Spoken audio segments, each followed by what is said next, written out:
लहानपणी चिमणीची आणि कावळ्याची गोष्ट आपण सगळ्यांनीच ऐकली आहे. ही गोष्ट म्हणजे सकारात्मकतेचे अप्रतिम उदाहरण आहे. तर मग लहानपणीची अर्धी राहिलेली ही गोष्ट आज आपण पूर्ण ऐकूयात. त्यासाठी हा व्हिडिओ शेवटपर्यंत नक्की बघा. चला तर मग आजच्या या सुंदर कथेचा आनंद घेऊया. एक चिमणी होती आणि एक कावळा होता. चिमणीचं घर मेणाचं तर कावळ्याचं घर शेणाचं होतं. एके दिवशी खूप मुसळधार पाऊस आला आणि त्यात कावळ्याचं घर वाहून गेलं. म्हणून तो चिमणीकडे मदत मागायला गेला.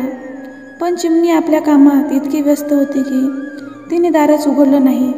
बिचारा कावळा वाट बघून बघून भुकेने व्याकुळ झाला आणि शेवटी तिथून निघून गेला. चिमणीचे सगळे काम आटोपले. ती निवांत झाल्यावर मग तिच्या लक्षात आले की आपण अजून कावळ्यासाठी दारच उघडलेलं नाही. तिला विलक्षण अपराधी वाटलं.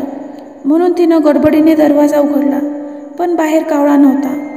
आजूबाजूला सगळीकडे तिने बघितले, पण कावळा कुठेच दिसला नाही. रात्र झाली, दिवस उगवला, संध्याकाळ झाली, परत रात्र झाली, तरी कावळ्याचा काहीच पत्ता नव्हता.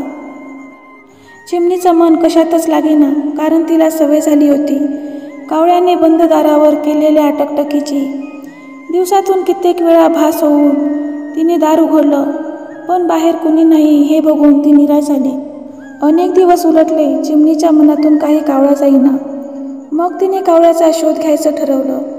मजल दर मजल करत फिरताना थकून एका झाडाच्या फांदीवर विश्रांती घेण्यासाठी ती थांबली. तेवढ्यात कावळ्याचा आवाज तिच्या कानावर पडला. तिने मोठ्या उत्साहाने त्या फांदीच्या दिशेने झेप घेतली. पाहते तर काय, कावळा आपल्या घरट्यात आपल्या पिलांसोबत मौज मस्ती करत होता. कावळ्याचं लक्ष चिमणीकडे गेलं. चिमणीला पाहून त्याला खूप आनंद झाला. तो आनंदाने म्हणाला, या या चिमणाबाई, तुमचं स्वागत आहे आमच्या घरट्यात. कावळ्याचं ते अगत्य पाहून चिमणी ओशाळली आणि म्हणाली, तुला राग आला नाही का माझा?